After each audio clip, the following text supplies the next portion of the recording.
Good morning. Welcome to another edition of Beyond the Pulpit. Kind of a day late getting things done this morning because of the storm we just through. In fact, most of us won't forget the snow and ice storm that we just went through for a while anyway, or at least until the next one comes. And I hear that's a possibility this weekend, so we'll have to continue to watch the weather patterns and see what's happening. The forecast kept changing. One day it was just a dusting, then it became snow. Then ice, roads closed, powers went out in places, schools shut down, travel plans were canceled, and some folks were excited, others were anxious, and a few of us just wanted to get it over. That was the storm that we just went through. And that storm reminded me of an important spiritual truth. God controls the weather. We do not. Psalms 135 verse 6 reads this way, "Whatever the Lord pleases, he does, in heaven and in earth, in the seas and in all deep places." That includes snowstorms, ice, wind, and freezing rain. No matter how advanced our technology becomes, no one, absolutely no one, can stop a storm once God allows it to move in. So the question is not, why did God allow the storm? The question is this, why does God want us to teach us through it? Because while God controls the weather, there are some things he places in our hands to control. We can control our response. When the ice started falling and the roads turned slick, we all had a choice. Some people panicked, some people complained, and some people slowed down, prepared, and trusted God. Proverbs 16:9 says, "A man's heart plans his way, but the Lord directs his steps." We had plans, work, school, travel, appointments, and then the storm changed everything. Life works the same way. We may not control the storm, but we do control how we respond to it. Will we trust God or be overwhelmed? Will we pray or panic? Will we slow down and listen or fight against what we cannot change? The storm reveals what's already in our hearts. We can control our attitude. Snow and ice have a way of testing attitudes very quickly. Traffic slows, power starts flickering, routines are disrupted, and suddenly patience wears thin.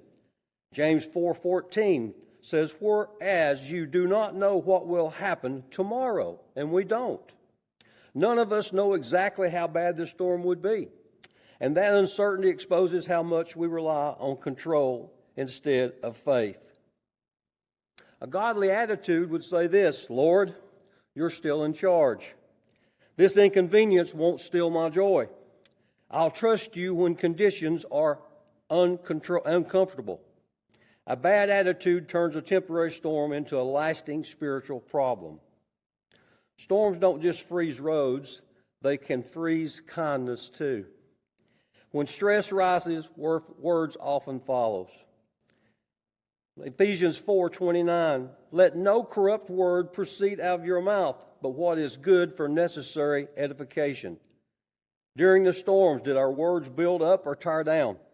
Did we speak faith or frustration?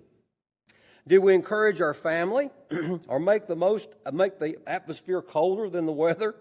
We couldn't control the ice outside, but we could control the tone in our homes.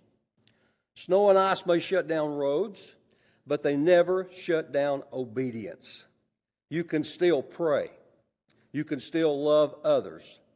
You can still check on neighbors. You can still help someone in need. And you can still trust God fully. Micah 6:8 reminds us that God still desires us to walk humbly with Him, storm or no storm. Obedient doesn't take a snow day. Here's something powerful to remember. Fruit can grow even in cold seasons.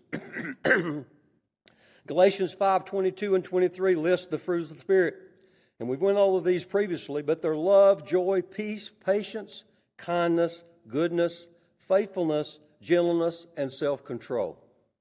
The Spirit doesn't say you can only produce fruit when conditions are perfect. You can show patience when plans are delayed. You can show kindness when stress is high. And you can show peace when uncertainty surrounds you. God controls the climate, no doubt about that, but we can control whether we walk in the Spirit. The snow and ice storm reminded us of something we all need to hear again. We are not in control. God is. And while God controls the weather, He gives us responsibility over our response, our attitude, our words, our obedience, and our spiritual fruit. Jesus once stood in a storm and said, "Peace, be still." Sometimes He calms the storms around us. Sometimes He calms the heart within us. Either way, He is faithful. And if we trust Him in the storm, we'll be stronger when the sun comes back out. Hope you enjoyed this little talk this morning. And as always, we'd love to see you here at Bloomingdale Baptist Church in our services soon. I hope you all have a great day and stay warm in this cold weather.